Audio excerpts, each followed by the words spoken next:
open up. You OPN, bitch, you won't BBM. We should be closer than friends. But today I want to take a very, very important subject, but listen to this very carefully. We're going to understand what is the soul's attitude in the world. How do we really think and operate in the world? Very, very important for us to understand. And these are certain facts only Jain philosophy talks about. Not even science can come even close to the understanding of what Jain philosophy knows about the operation of this soul. How it operates when it's mixed up with its karmas. No one knows it. So there are 5 attitudes of the soul. The first attitude of the soul is attitude of beingness. What does this mean? This means that at any given moment, living beings feel their existence. Do we feel that we exist? If we pay attention, we can feel that we exist, right? That the presence, the feeling that we exist is known as attitude of beingness. In Hindi, it's known as parinamik bhav. But and you won't really know that you exist because we are so much busy in our activities, day-to-day activities. We rarely and hardly can pay attention on that how important is it for us to survive the way we are in our attitude of beingness. Without that attitude, we will not exist. So we come into creation, we come into formation or possibility because of our existence. And that existence is our attitude of beingness. Okay? Is that clear? Do you understand this attitude? A little bit? Okay. For example, this book cannot experience its beingness. Can it experience that it exists? It cannot. Why? It doesn't have that feeling zone. It cannot feel. You understand that? It cannot feel itself. But we can feel that.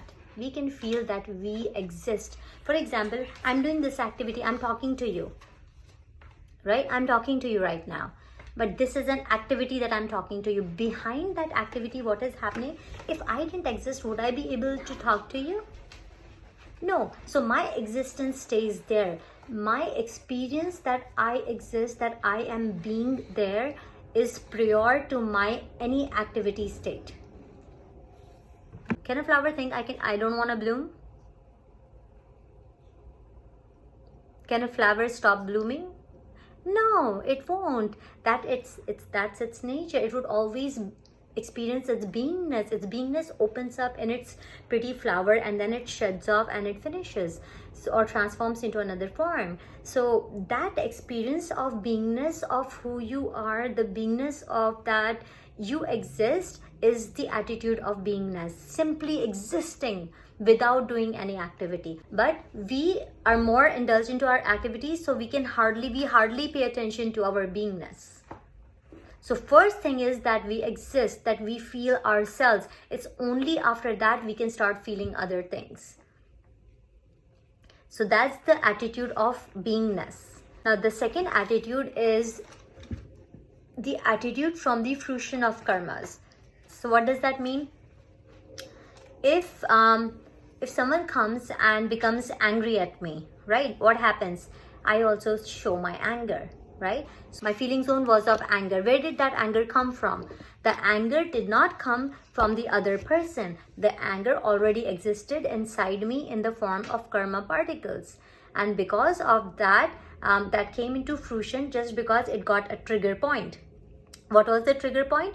The trigger point was that someone came and shouted at me. And that anger that was already existing inside me got a trigger point and it started inflating. Do you get that? How about how you look, how your body structure is? Is that a karma coming into fruition? That's the Nam karma coming into fruition, right? Because the Nam karma helped you decide your how the nose should look, how the face should look, how your smile should look, how your body should come up. That's created by the Nam karma. So the Nam karma is coming into fruition, right? So you feel your body, right? Yeah. Right? So this is the attitude of as per the fruition of karmas. That's the second attitude of the soul that we have. Now is it clear? Is it clear to everyone? Right? So first is that Hiti feels that I am there. That's the attitude of beingness. That's the attitude of that I exist. Second thing is Hiti feels I have a body which is which is there with me because of fruition of some karmas. So now this is your attitude of the soul because of the fruition of karmas. That's the second attitude. Clear? Let's go to the third attitude. The third attitude comes from when we have an outward focus, we react to things, right? For example, if I was thinking that, hey, it is because of you that I'm angry, I did not realize that it was fruition of my karma that I got anger, right? But I was blaming the other person for my state of anger, or I'm blaming my mom and dad for my crooked nose, or I'm blaming someone else for my voice, right? So what is happening, that we pay attention to what's outside us, our emotions comes and we react to them, right? Why did that happen? Because I had false perception. What is my false perception? My false perception is that it's them who are the reason or the cause of my deformity. It is them who are the reason for my good voice. It is them who is the reason for my good intellect. It is them who is the reason for my low intellect. It is them who is the reason for my short height. It is them or someone out there who is because of whom I'm a pretty tall person. So everything we feel that it is them outside there. Why is that happening? Because of my false vision. Clear? But if I had true vision, how would I see things? I would see that no, it is just a karma coming into its fruition. Right? So when I have an attitude which comes from true vision and I try to maintain my true vision, this is the third attitude, which is known as attitude coming from true vision.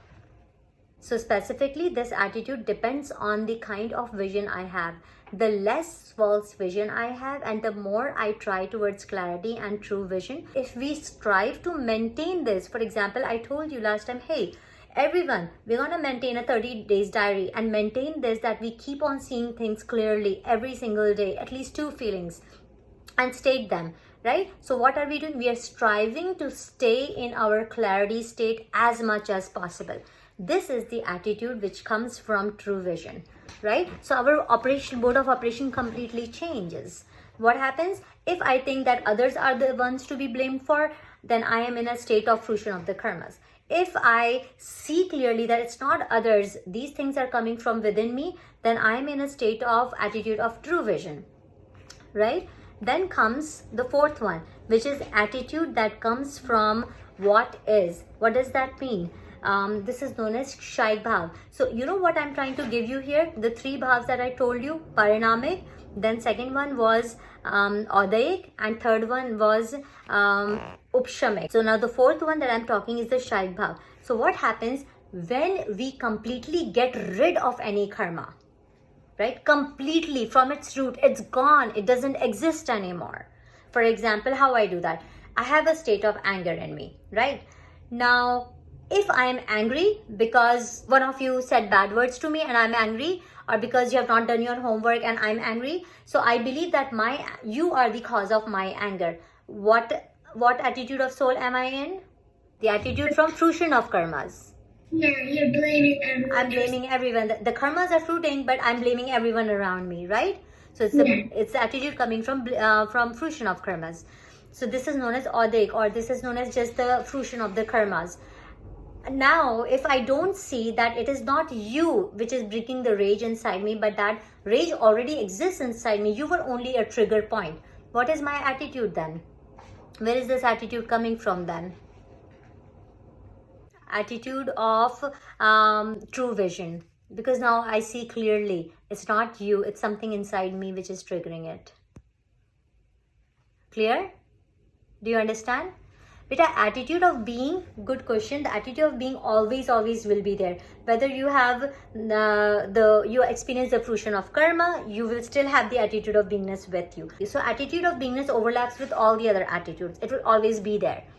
So at any point of time, you can have 2 attitudes together, right? The attitude of beingness, and then the attitude of fruition of karmas, or attitude of beingness and the attitude of soul realization, or the attitude of beingness and the attitude of shaik bhav, which is complete destruction of all the karmic particles.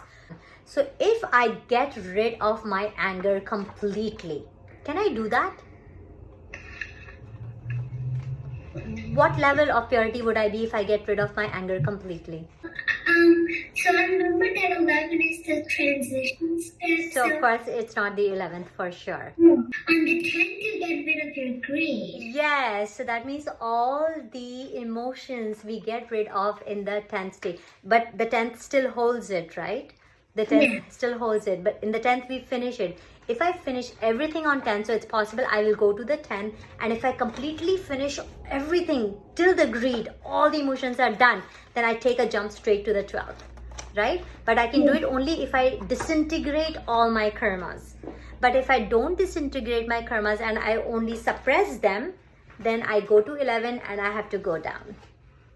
Because you can't hold your breath for your lifetime. You have to take a breath again, right? Similarly, if you're suppressing something, you can't make it hold down for a long time. It will come up one day. So my start karmas will start coming up one. Very nice, Iti. Really nice. Big clap for you. Okay. So, suppose I got rid of all my emotions, which was the 10th state. Finally, the end of the 10th state, I got rid of all my karma, all my emotions. And then I take to a jump to the 12th level. But all this time, when I completely disintegrated my karmas and I came up onto that ladder of consciousness by disintegrating karmas, like finishing it completely, not suppressing it.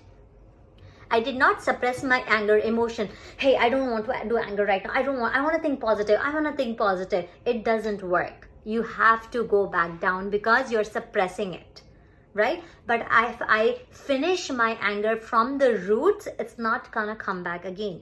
Have you ever seen a weed in the garden? Do you know why they are called as weeds? Because they keep on growing. They're so notorious. They keep on growing no matter how many times you pull them off the soil. Do you know that? You pull the weeds out, they would still grow in. So that's how notorious the karmas are. If I try to suppress my karmas, they're so notorious, they will come back to, they will jump up back into my emotional state. I can't really suppress anything for a long time, right? But if I root it off completely, the weed, de-weed everything from my ground, then the weed would not grow. But even one part of the root is inside the soil, it will grow back again into its weed. I remember in Monday you gave us this example that like when you're in the pool you can't hold like a beach ball or any ball down into the water forever. It has to come up. Very nice, beautiful. That's exactly the example. So a beach ball and you are in a swimming pool swimming, right? For how much time you can put the beach ball down into the water? Only for so much time. Then you struggle. Then it's gonna go up from this side, go up from that side, right? You keep on struggling to get it up. Then you give up and suddenly it comes up, right? Because you can't stand 24 hours there just holding the ball down. It will come up. That's suppression. So if I suppress my anger and I say, hey, I'm a good person, I'm not a bad person, I'm a good person, I'm not a bad person, and I keep on repeating that and chanting that, and every single day I say, I'm not going to be angry at you, because I'm a good person. I'm not going to do this because I'm a good person. Or I will replace my, hey, because he's shouting at me, I think I'm going to sing some songs in my head. Ooh, I don't want to listen to you. What are you saying? And what happens? You are just suppressing your anger. You get that? Yes, when we replace our negative thoughts, we are still suppressing it. Remember that no one will ever tell you in your life. That's a secret I've told you. A true secret, right? Never ever replace your negative thoughts with positive thoughts. Never ever. The only way out is to uproot them, right? Is to diffuse the ball completely so that now it stays down. It can't come up at all. You get that? Right? So how do you do that? You take care of the anger from the roots. How to do that? I will teach you for sure. So this kind of attitude of realizing what is comes, that is, you are able to experience who you truly are only by disintegrating the complete anger state. Then you know that, hey, you were totally what is the opposite of anger? Compassion. So the compassion state was inside you all the time. The anger was only a temporary state over you. It cannot hold you for a long time. It has to go one day. You have to strive to get rid of it, no matter what, because it's not your true state. You realize that, and then you work towards it, and you disintegrate anger completely. What comes up when there is no anger? Your natural state of compassion comes up. You become your most purest state, right? What happens when you wear sunglasses? You see that the whole world is black. When you remove your sunglasses, then you see what? Hey, the world is so beautiful in colors. Similarly, that black glasses is your all the karmas that is coming over you, and it keeps on tinting your soul to a black color. But the moment it's gone, you see, my soul is so colorful, it's so bright, it's so full of infinite potentials. You realize that. Right? So this is how it works. So this is known as Shaik Bhav, or also known as attitude from realizing what is. So you realize what your true nature is. That's why it's an attitude of what is. Now is it clear to everyone? Let's move on to the last one. The last attitude is from partially realized state. Very, very interesting. Listen to this. Two boys, both are clones, okay? And they both are 10 years of age. But when a teacher teaches them in class, one boy gets A grade and one boy gets B grade. Is it possible? Maybe one is paying attention. One is paying more attention and one is not paying more attention. Yeah. Right? So can you say, in other words, the absorption of knowledge for one is more and the absorption of knowledge for the other is not that much? Because his focus is not there as much. We can say that, right? This is the attitude from partially realized state. What does that mean?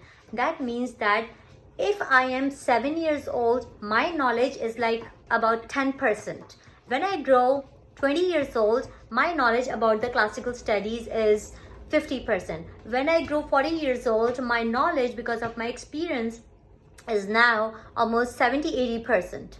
You get that? So even my knowledge is increasing. Don't do that, please. My knowledge is also increasing as per my age, right? So this is known as Kshayopsham. What does this mean? That there is degrees in variation of the fruition of karmas, right? At one point, when I understood the concept well, at that time I had an ability to understand it well. At one point, when I couldn't understand concepts well, at that time I had lower ability to understand the things. So like this, throughout the whole age that we live, we have partial understanding of things, and that partial also has degrees. I have 10%. Right now, like I asked you all the question, what percentage do you understand the thing? One says 10%, another says 70%, another says 90%, right? So there is variation in the degrees of understanding. You understand that? So that happens within us also. For example, right now you heard the concept once. So you have, say, 10% understanding. If you listen to me again the second time, maybe your level of degree of understanding grows to 20%. Suppose you discuss it with your mom and dad and you try to explain to them. If you try to explain to them, that means you're really rehearsing on the concept. Then your ability to understand the concept would grow up to 70%. Correct? And then one day you go to school and you talk to your friends. Chit chat. Hey, you know what? I learned about this amazing concept. And the name of this concept is Shaik Bhav. And your friend says, what's that? I never heard of that term before. And then, hey, I'm going to explain to you what. And so this is how I explain to you the Shaik Bhav. You disintegrate all your karmas and then you experience the power of your soul, and that's your Shaik. And she's, oh my God, that's brilliant, you guys. And what's that then? Now you understand that concept 100%. You get that? So even within ourselves, we have those variations. Right? It depends upon how much the ability we have at that time to understand different concepts. This is known as Shayopshambhav. But we keep on trying, we keep on paying attention and focus into the things that we are not good at, we can become better. Do you all believe that? For example, if Dia says, hey, I don't like dancing, I don't want to dance. What does that mean? That means that Dia doesn't have any focus towards dancing. Clear? Yes? But one day what happens, her cousin visits her and says, hey Dia, let's dance. And Dia says, no, I don't know dance. I don't even like dancing. She says, come on, I'll teach you something. I'll teach you some basic steps. Come, you'll enjoy. Okay, I'll try. She starts copying up the steps. What is her level of understanding for the dance now? 10. Yes, Siti. It increased? 15%. 10%?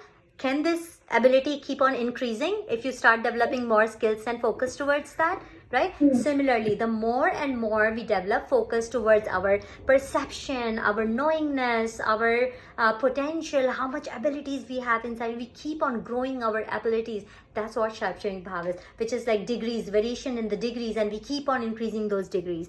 This is known as attitude from partially realized state. That partially we don't know 90%. First, we don't know what it is. 10% we know. Later on, after 2 hours, probably 80% we don't know. We know 20%. After 3 days, we don't know 70%, but we know 30%. After 1 year, we don't know 20%, but we know 80%. And after 20 years, we skilled it, we mastered it, we know 100%, which is Shayopshambhav Bhav, completely disintegrated the karmas. And there's no element of us remaining inside us that we don't know about. Right? So those degrees, when we had those variations, this is the attitude of partially realized. Only partially we understand things. Clear to everyone? Okay, clap for yourself. You heard great concepts. Okay, very quickly take a deep breath and now listen to me. I'm just making you revise the 5 concepts. It was really, really deep. I do understand if you don't understand it. I totally am with you. It's very, very difficult. I understood it when I turned 40 plus. How can I believe you little cute little girls can understand it this time? But you're still trying your best, giving your best. Give another clap. Good job. Good job. Okay, quickly, I'm revising the 5 concepts. Number 1, attitude of beingness. I realize I am. Number 2, attitude from the fruition of karmas. Hey, it's because of you I am angry. The fruition, the karma comes up and I think it's the outside world that I need to blame for. Number 3, attitude from true vision. Hey, I think it's not you where the anger is coming from. I think anger is inside me and you're just a trigger spot.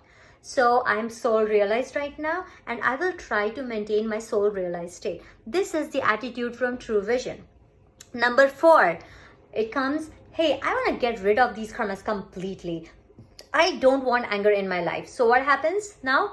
Now you completely disintegrate, destroy the karma from the roots, destroy the weeds from the roots, pull it off completely, and now you can realize your true nature, which was no anger state. It's also known as a compassion state. You realize it completely. This is the attitude of realization from what is. The 5th one, attitude from partially realized state. That means that, hey, I want to control my anger when I am with Hiti, but I don't want to control my anger when I'm with Anusha. I made a choice. Here I'm 100% realizing and here I'm just 10% realizing. I did variation in my degrees of realizations. Right? Hey, I want to really learn how to dance because I don't know how to dance. 10% right. I skilled myself, completed myself. I learned at 70%. I increased my ability to understand the dancing. Right? So this way, it is known as partially realized state. Partially, I'm not there, but I can still express myself little bit and little bit. This is the attitude from partial realized state. So these are the 5 states. The names of these states in Hindi is Parinamik Bhav, Audhik Bhav, Upshamik Bhav, Kshayik Bhav, and Shayopshambhav Bhav. These are the names. So please, if you get a moment, really, this is not a homework and it's not necessary, but if you really feel like, hey, I want to understand this really nice, maybe Surbi Aunty can help me do that. So just write down how much you understood. Even if it's 10%, I really want to know how much you understood it. Even if it is 70%, I want to know how much you understand it, so that I can talk to you from that level, so that I can make you understand things even in a better way.